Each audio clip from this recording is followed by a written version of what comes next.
A gente está chegando próximo ao final da nossa série sobre os 5 solas da Reforma Protestante. A gente já falou sobre sola Escritura, tudo tem que ser baseado na Bíblia e na Bíblia somente. A gente já falou sobre solos Cristos, de que tudo é em Cristo e por meio de Cristo e que não há salvação fora da pessoa de Jesus. A gente já falou sobre sola fide, de que a salvação se dá pela fé somente. Hoje a gente vai falar sobre sola gratia, de que a salvação se dá unicamente pela graça de Deus, independente de mérito. Esse conceito de sola gratia está intimamente relacionado ao conceito de sola fide. É muito importante que você assista também o nosso vídeo sobre ser salvo pela fé somente. Se salvação é por graça, tem como ser por obras? Se a salvação é por graça, existe algum mérito da nossa parte diante de Deus? Há como recebermos qualquer mérito? Há como nós de alguma forma nos sentirmos superiores ou melhores? Existe como conquistar alguma coisa da nossa salvação? Ou alguma coisa da vida cristã? Há como levarmos algum mérito pessoal em nossas mãos para apresentar diante de Deus? Então fica aí que o vídeo de hoje quer te fazer cantar Amazing Grace.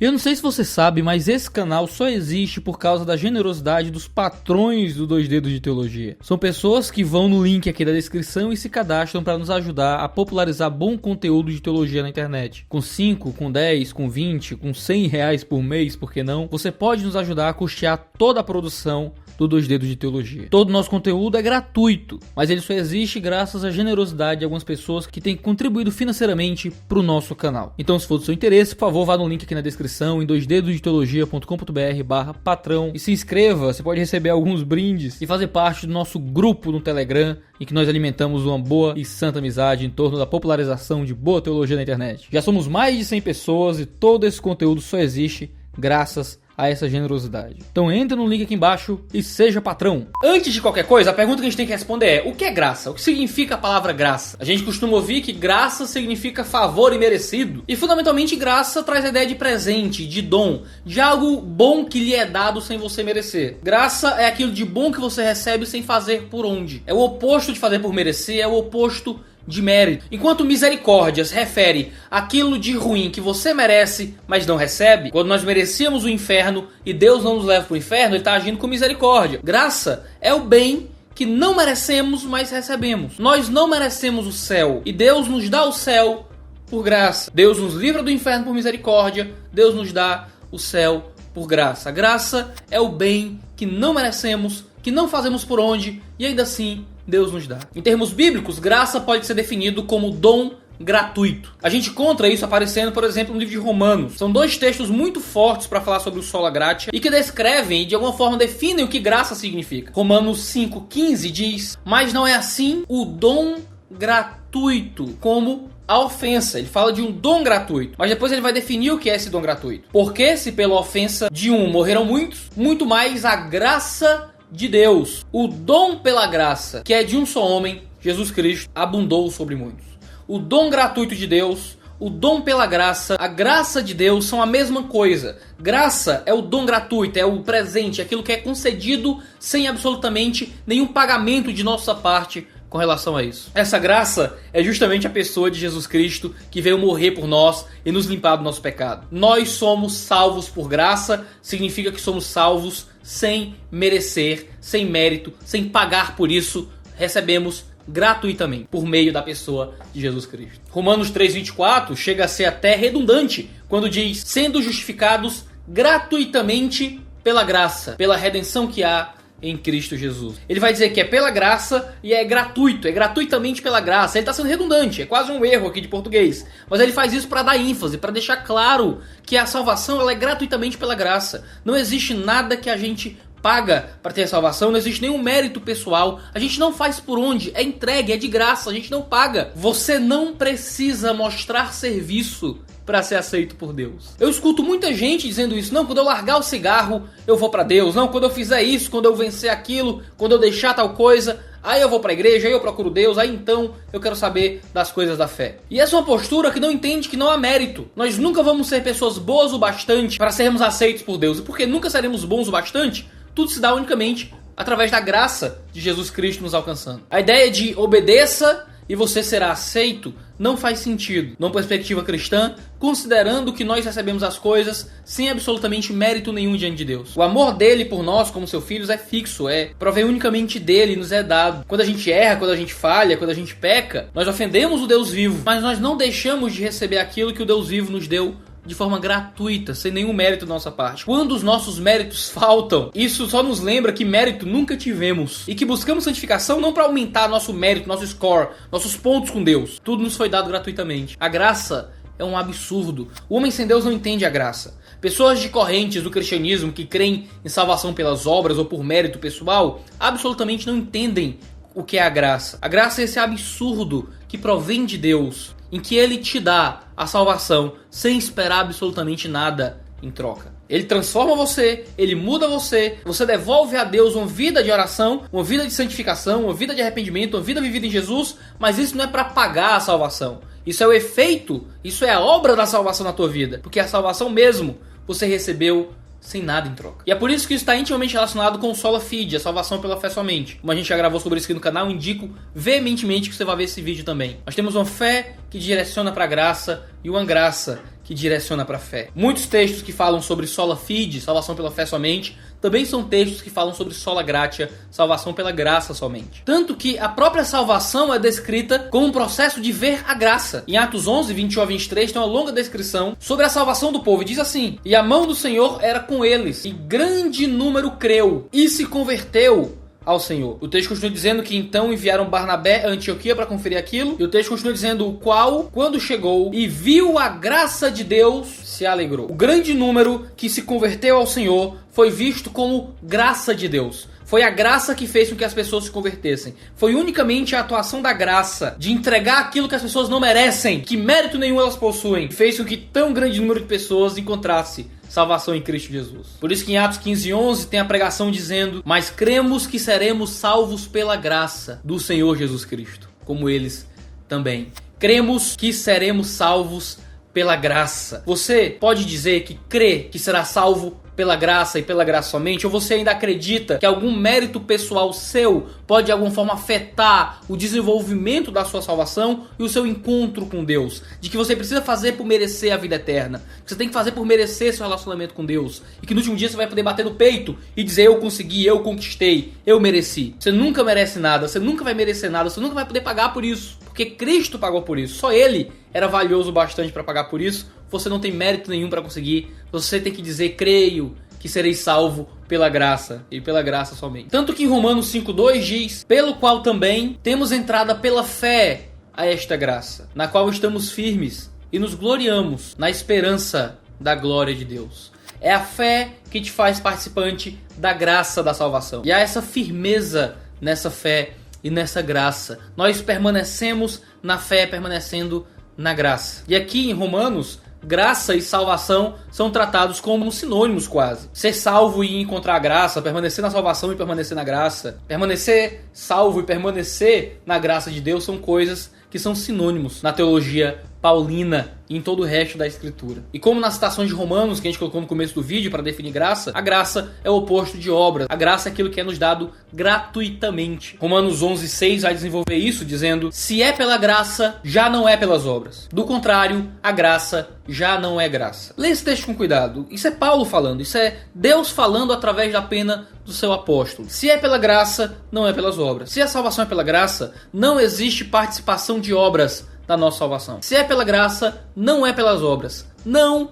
é pelas obras. Paulo está falando isso. Se fosse pelas obras, Paulo diz, já não seria graça. Então acreditar em qualquer participação de obras no processo de salvação é acreditar que a salvação não é pela graça. Ponto. Se você acredita que a graça da salvação, a graça definitivamente exclui obras. Essas duas coisas não podem habitar juntas na salvação. Se as obras são instrumento para a salvação e não mero fruto da salvação, como a gente desenvolveu no vídeo sobre Sola Fide, então não existe graça na salvação. Já não é de graça. Já não é imerecido. Se há alguma participação de obras do ser humano, de obras pessoais, de boas obras, de algum serviço que compra, que paga, que corresponde àquilo que é devido para que eu receba a salvação, então não é pela graça. Tentar criar uma ginástica exegética para justificar isso é ir contra aquilo que Paulo está declarando com simplicidade e clareza no livro de Romanos. como é pela graça, então não existe absolutamente nenhuma participação de obras da nossa parte. Isso é tão profundo, é tão belo, é tão incrível, que Paulo, escrevendo aos Efésios, ele vai dizer que todas as bênçãos do mundo espiritual, todas as bênçãos que nós já poderíamos receber no nosso relacionamento com Deus, já nos foram dadas e já nos estão disponíveis no mundo espiritual. Não existe nada no meu relacionamento de fé com Deus que eu tenho que conquistar. Já me foi dado. Eu apenas tenho que receber aquilo que Deus já me deu, independente do meu mérito. Efésios 1:3-7 é uma grande oração, uma grande canção que Paulo diz. Ele começa dizendo: bendito seja o Deus e Pai de nosso Senhor Jesus Cristo, o qual nos abençoou com todas as bênçãos espirituais dos lugares celestiais em Cristo, como também nos elegeu nele antes da fundação do mundo, para que fôssemos santos e irrepreensíveis diante dele em amor, nos predestinou para filhos de adoção por Jesus Cristo, para si mesmo, segundo o beneplácito de sua vontade, para o louvor da glória de sua graça, pela qual nos fez agradáveis a si no amado, em quem temos a redenção pelo seu sangue, a remissão das ofensas, segundo a riqueza da sua graça. Ou seja, no mundo espiritual a gente já tem redenção, a gente já tem eleição, a gente já tem predestinação, a gente já foi feito santos e irrepreensíveis nele, encontramos redenção, remissão das ofensas. Como? De que forma? Para o louvor da glória de sua graça. Deus quer que a sua graça, esse seu favor imerecido, aquilo que ele nos dá gratuitamente, seja louvado para sempre. E nós então encontramos o caminho dessa salvação, encontramos redenção, purificação. Ele vai dizer, pela qual a graça, que no caso, nos fez agradáveis a si. Diz que encontramos a remissão das ofensas, segundo as riquezas da sua graça. Foi através da graça que nós ficamos puros diante dele. Você não comprou isso, você não pagou por isso, você não fez por merecer isso, você não conquistou isso. Ele, pela graça, nos dando o que não merecemos, nos deu redenção, remissão, purificação dos nossos pecados. Quando você vence uma prática que ofende Deus de alguma forma, o que está acontecendo é que Deus está lhe dando algo que você não merecia. Você não conquistou a santificação.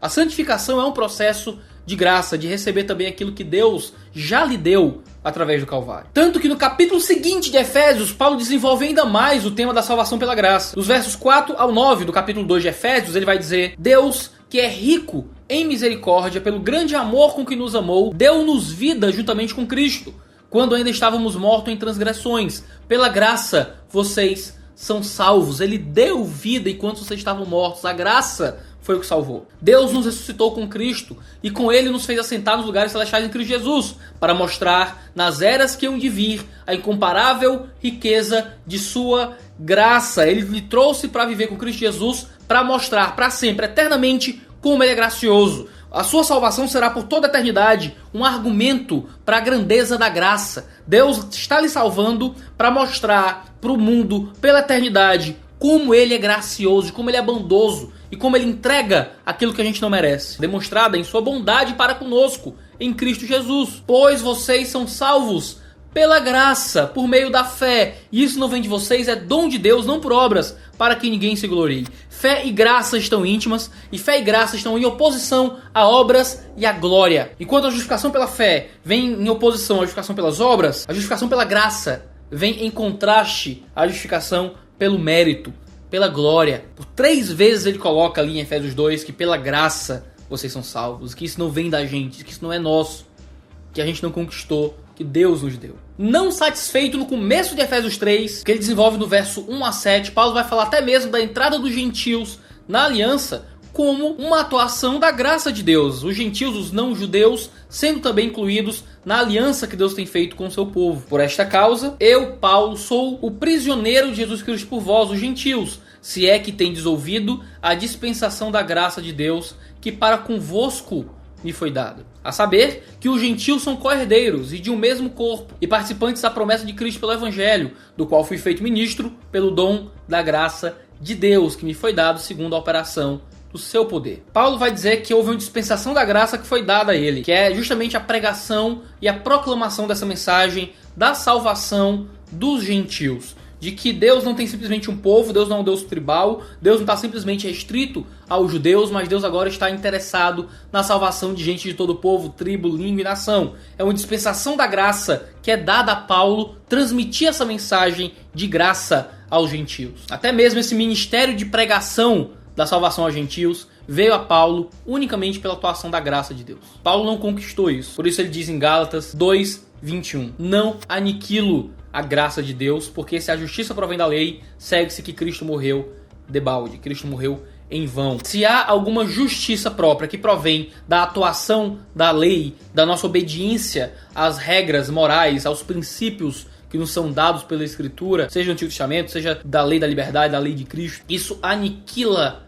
a graça, isso mata a graça que se manifestaria na salvação. Se a salvação é pela graça, então nós não podemos aniquilá-la acreditando que há justiça que provém da lei. Aquilo que as religiões de glória pregam, aquilo que a salvação pela obra prega, é justamente a aniquilação da graça. Você aniquila a graça quando você acredita nesse tipo de coisa. Tito 3,7 vai dizer: para que, sendo justificados pela graça, sejamos feitos herdeiros, segundo a esperança da vida eterna. É porque somos justificados pela graça que temos essa herança de vida eterna e essa esperança daquilo que receberemos, sendo justificados unicamente pela graça de Deus. Em 1 Timóteo 1,14, Paulo diz: graça que se manifesta por meio da fé, e a graça de nosso Senhor superabundou com a fé e o amor que há em Jesus Cristo. A graça de Deus, o favor merecido de Deus, é manifesto principalmente em termos recebido Cristo Jesus e Ele ter nos dado Cristo Jesus. É porque recebemos Cristo que de alguma forma vivemos pela graça. Ele é o maior presente, Ele é o maior dom que a gente poderia ter recebido da parte de Deus. Por isso que Hebreus 4,16 ainda diz: cheguemos, pois, com confiança ao trono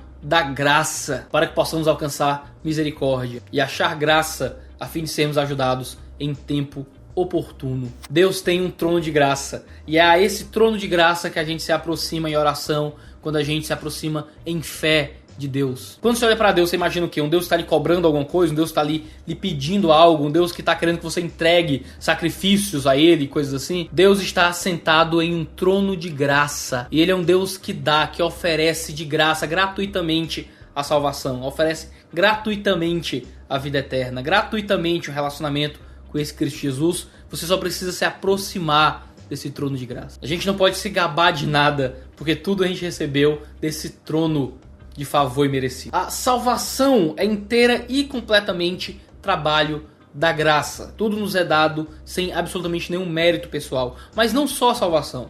Todo o resto da vida cristã, todo o desenvolvimento da salvação também é um trabalho da graça de Deus, independente de nossos méritos e de nossa capacidade. Todo o nosso trabalho para Deus é um fruto da graça de Deus na nossa vida. Paulo vai dizer em 1 Coríntios 4,7: pois quem é que te faz sobressair? E que tens tu que não tenhas recebido? E se o recebeste, por que te vanglorias como se não o tiveras recebido? Paulo entende que o caminho da humildade não é o caminho de se diminuir, de você acreditar que é menor do que realmente é. Não, Paulo pergunta: quem te faz sobressair? Paulo não está negando que algumas pessoas se sobressaem. Paulo está deixando claro que o motivo pelo qual alguns se sobressaem, e porque alguns têm uma capacidade, uma habilidade maior do que as outras, é porque ele recebeu, foi dado, foi um trabalho da graça. Então a gente não pode se comportar como se não tivesse recebido, como se não fosse dado. O caminho da humildade é reconhecer que todo e qualquer talento ou habilidade que nós tenhamos foi dada única e completamente por Deus. Se você tem uma habilidade, um dom, uma capacidade, um resultado diferente das outras pessoas, não é mérito seu, não é glória sua. Deus te deu isso. Deus deu tua inteligência, Deus deu teu foco, Deus deu tua habilidade, Deus deu teus resultados, Deus deu teus recursos. Tudo veio da boa mão do Senhor. Tudo que você tem para entregar para Deus de volta em adoração é graça, que Ele mesmo entregou para a tua vida. Por isso que Paulo, em 1 Coríntios 15:10, vai dizer que todo o trabalho dele como apóstolo foi um trabalho de atuação da graça. Ele diz: mas pela graça de Deus sou o que sou, e a sua graça para comigo não foi em vão. Antes trabalhei mais do que todos eles, contudo não eu, mas a graça de Deus comigo. O trabalho de Paulo foi um trabalho de atuação da graça. A graça não é inútil.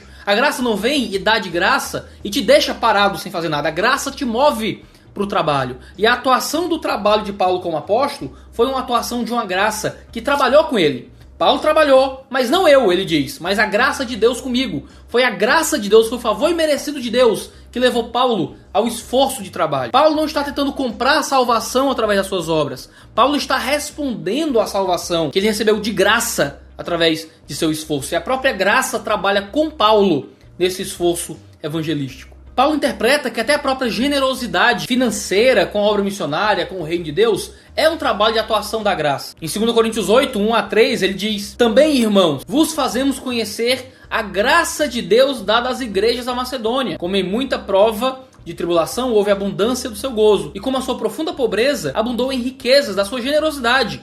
Porque segundo o seu poder, o que eu mesmo testifico, e ainda acima do seu poder, deram voluntariamente. Ele não está dizendo aqui que a graça foi manifesta à igreja que recebeu o dinheiro. Ele está dizendo que a graça foi manifesta à igreja que deu o dinheiro. A igreja que ofertou, que foi, mesmo pobre, generosa, com outra igreja que estava ainda mais pobre. Então a graça de Deus foi dada às igrejas da Macedônia em eles, sendo pobres, serem generosos. A generosidade do coração, a oferta financeira a outras igrejas, veio como uma atuação da graça dentro do coração dos irmãos da Macedônia. Até mesmo a generosidade é uma atuação da graça de Deus na vida do cristão. Até mesmo o trabalho da fé é um trabalho de fortificação da graça. Em 1 Coríntios 15:57, Paulo diz: mas a graça de Deus que nos dá a vitória por nosso Senhor Jesus Cristo. Em 2 Timóteo 2:1, Paulo também diz: tu, pois, meu filho, fortifica-te na graça que há em Cristo Jesus. O nosso trabalho de santificação, o nosso trabalho de busca por Deus é um trabalho de fortificação na graça desse mesmo Deus. A nossa santificação é nada mais do que nos aproximarmos desse trono de graça que nos é dado em Cristo Jesus. Nós não nos santificamos pelo esforço pessoal, por criar métodos e meios, seguir certas dicas práticas simplesmente para fugir de ambiente de pecado. Tudo isso é importante, mas antes de qualquer coisa, a luta pela santificação é uma luta de encontrar ainda mais favor imerecido na mão do Deus que é gracioso e que nos fornece tudo aquilo que a gente precisa para a santidade. É um processo de fortificação na graça de Deus. Os dons e os ministérios que nós atuamos na igreja e na vida comum são frutos e obras da graça. Em Efésios 4, nos versículos 7, 11 e 12, Paulo vai dizer: mas a graça foi dada a cada um de nós, segundo a medida do dom de Cristo. E ele mesmo deu uns para apóstolos, outros para profetas, outros para evangelistas, outros para pastores e doutores, querendo aperfeiçoamento dos santos, para a obra do ministério, para a edificação do corpo de Cristo. É uma graça que é dada na medida do dom de Cristo. Alguém ser pastor, alguém ser mestre, alguém servir na igreja dos mais variados dons e ministérios, também é algo que é recebido, não é simplesmente conquistado por mérito. É algo que Deus entrega segundo a medida do dom que a gente encontra em Cristo Jesus. E esses mesmos dons e ministérios são nada mais do que comunicação da graça. Em 1 Pedro 4,10 diz: cada um ministra aos outros o dom como o recebeu, como bons dispenseiros da multiforme graça de Deus. O pregador do evangelho, aquele que ensina a palavra de Deus, ele é um dispenseiro da graça. Ele é alguém que está de alguma forma lançando sementes da graça no coração das pessoas. O dom que você recebeu como pregador, como ministro do evangelho, como evangelista, é o dom de transmitir dessa graça que você mesmo recebeu. Você está sendo um comunicador desse amor imerecido, dessa graça imerecida na vida das pessoas que ouvem a atuação do teu ministério. Ser um ministro de Deus é nada mais do que ser um comunicador da graça desse Deus. É por isso que o pecado chega a ser descrito no livro de Hebreus como uma privação da graça. Pecar é fugir da graça, é fugir do favor imerecido. No verso 15 do capítulo 12, o autor de Hebreus diz: tendo cuidado de que ninguém se prive da graça de Deus, e de que nenhuma raiz de amargura brotando vos perturbe, e por ela muitos se contaminem. Se deixar amargurar no coração, se deixar ter amargura contra alguém, é se privar da graça, é fugir da graça, é se afastar da graça, e ser contaminado por um pecado que existe porque você está fugindo da bondade de Deus. Pecar é fugir do presente, pecar é fugir da coisa boa, gratuita que Deus quer lhe dar, pecar é fugir do bem maravilhoso e de graça que Deus está fornecendo para você todos os dias. Em resumo, então, tudo já nos foi dado. Tudo já nos está disponível. Da entrada na fé, até a permanência na fé, até a propagação da fé. Tudo já nos foi dado em Cristo Jesus. A gente vê isso em Efésios 1. Em Romanos 8, Paulo desenvolve essa ideia de que todas as bênçãos espirituais já nos foram dadas. A gente já tem a salvação por completo. E que se Ele nos deu Cristo Jesus, como não nos daria junto com Cristo todas as outras coisas concernentes à salvação? E não temos mérito nenhum nisso. Desde a entrada na fé, desde a permanência na fé, desde o serviço na fé, nada é por causa de nós. Não merecemos nenhum parabéns, não merecemos nenhum obrigado, porque tudo foi fruto e atuação dessa maravilhosa graça, desse som que a gente escuta da voz de Deus, nos entregando aquilo que a gente não merecia. Tudo é por meio da graça, é através da graça e é pro louvor da graça. Mas agora, nós não podemos fugir também dos alertas da graça. A graça nos alerta sobre muitas coisas. Em Romanos 6, 1 a 2, Paulo faz a pergunta: que diremos, pois? Permaneceremos no pecado para que a graça abunde? De modo nenhum. Não é porque a graça oferece sem cobrar nada de volta que a graça lhe faz ser a mesma pessoa, que a graça lhe mantém igual, que a graça não lhe muda. Quando nós encontramos a graça, nós somos transformados pela graça. E nós não mais nos entregamos ao pecado e colocamos isso na conta da graça. Ah, então se é pela graça eu posso fazer o que eu quiser. Muitos dos críticos do calvinismo, sejam arminianos de forma geral, sejam os católicos, que muitas vezes criticam aqui o canal, acabam argumentando que se é pela graça, se é pela fé somente, eu posso fazer o que eu quiser, não importa a forma como eu vivo. Isso é uma mentira. O próprio Paulo responde, pecarei para que a graça aumente? Então, o próprio Paulo prevê esse contra-argumento àquilo que ele está ensinando. E ele diz, de forma nenhuma, nós somos transformados pela graça. A graça nos é dada de forma gratuita, a graça não cobra um pagamento de volta, a graça não quer uma contradádiva, mas a graça nos transforma e não nos faz continuar as mesmas pessoas. Então a graça nos muda, e como a graça nos muda, nós não vivemos mais iguais à vida que vivíamos antes de encontrar a graça. Permaneceremos no pecado para que a graça abunde? De forma nenhuma. No verso 15 do mesmo capítulo, Paulo continua a pergunta. Pecaremos porque não estamos debaixo da lei, mas debaixo da graça? De modo nenhum, porque nós fomos encontrados por Jesus Cristo e transformados. Não pecaremos porque estamos debaixo da graça. Não é a lei e uma vida de obras que vai fazer a gente viver em santidade. Eu conheço muitas pessoas que vivem num contexto religioso de salvação pelas obras, que vivem a vida do jeito que quiserem, que pecam como desejam, que vivem qualquer vida, porque sabem que basta fazer outras obras para compensar o pecado. Aquele que sabe que é salvo pela graça e pela fé somente, ele não se entrega ao pecado porque não tem nada que ele possa fazer para pagar de volta isso. E ele sabe que a vida dele de santificação precisa ser uma resposta a essa graça que o transformou. Por isso que em Atos 13, o verso 43, diz sobre Paulo e Barnabé que, e despedido da sinagoga, muitos dos judeus e dos prosélitos religiosos seguiram Paulo e Barnabé, os quais, falando-lhes, os exortavam a que permanecessem na graça de Deus. Nós somos exortados a permanecer na graça, a nunca fugir da graça, a nunca largar a graça. A Escritura nos faz permanecer na graça, nos convidando a continuar sempre nessa graça. A graça nos alerta contra a deixada da graça. Em 2 Coríntios 6:1 diz, e nós, cooperando também com ele, vos exortamos a que não recebais a graça de Deus em vão. Nós não podemos receber da graça de Deus de forma inútil. Deus nos oferece a graça. Deus nos dá a graça. E como é que a gente vai receber essa graça de forma inútil? Abandonando a oferta da graça, abandonando uma vida vivida pela graça, abandonando a santificação, que é fruto de encontrar a graça. Somos exortados a não receber a graça de forma inútil, a não receber a graça em vão. A graça te transforma. Isso significa que você aceita os alertas da graça a sua vida. Então, para encerrar, deixa eu dar 4 evidências de que você abandonou o sola gratia na sua vida. Primeiro, você ainda acha que merece bênçãos especiais quando faz tudo certinho diante de Deus. Quando você não peca, quando você foge contra o pecado, você devolve o troco errado, você ajuda a velhinha a passar a rua e você acha que Deus tem que te dar algo a mais, um presente extra, que as coisas boas aconteceram porque você agiu bem e que por isso você está com pontos com Deus, você tem algum mérito diante de Deus para que Ele te devolva aquilo que você fez de bem. Esse sentimento é um sentimento contra a salvação pela graça. Em segundo lugar, você acha que Deus vai lhe punir porque você fez coisas erradas. Você acha que as coisas na sua vida vão dar errado porque você pecou de alguma forma. Então você agiu errado, você chutou o cachorro, você gritou com o marido, você não devolveu o troco que estava errado, e você já está esperando Deus vir com a mão pesada, puni-lo e fazer você perder o emprego, fazer você bater o carro, fazer você perder o marido, porque você agiu de forma errada, e você espera que Deus lhe trate como você o trata. Esse é um sentimento contra a graça.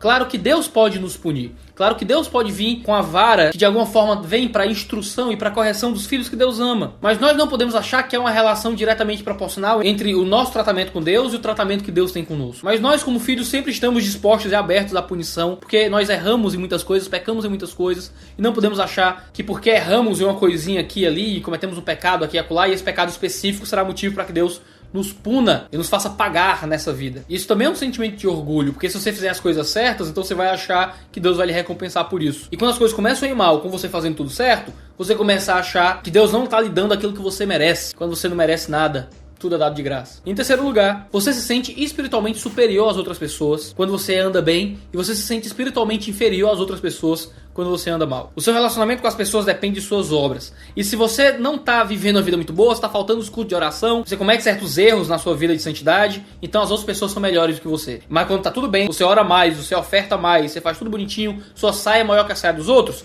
então você se sente espiritualmente superior as outras pessoas. Você não está entendendo ainda que você não tem mérito diante de Deus, que você não pode comprar nada da sua salvação, que você não tem como estar acima das outras pessoas com base naquilo que você faz ou você deixa de fazer. E em quarto lugar, você abandonou o sola gratia. Quando você olha mais para você do que para Jesus. Quando você está mais preocupado com sua temperatura espiritual do que com aquilo que Jesus te entregou no Calvário. Quando a tua felicidade depende mais da tua capacidade de fazer coisas certas do que da capacidade de olhar para aquilo que Jesus fez para a tua salvação. Jesus ter levado o teu pecado. Jesus ter levado a ira de Deus para que você encontrasse vida eterna diante do soberano e do Salvador. Será que essas coisas estão presentes na sua vida? Talvez esse seja o momento de você se aproximar do trono da graça, pedindo perdão em arrependimento e fé diante de Cristo Jesus. Não é por menos que existem tantas despedidas bíblicas que são centradas na graça. Eu não podia me despedir diferente, senão lembrando de Efésios 6:24, que diz: a graça seja com todos os que amam o nosso Senhor Jesus. Em sinceridade,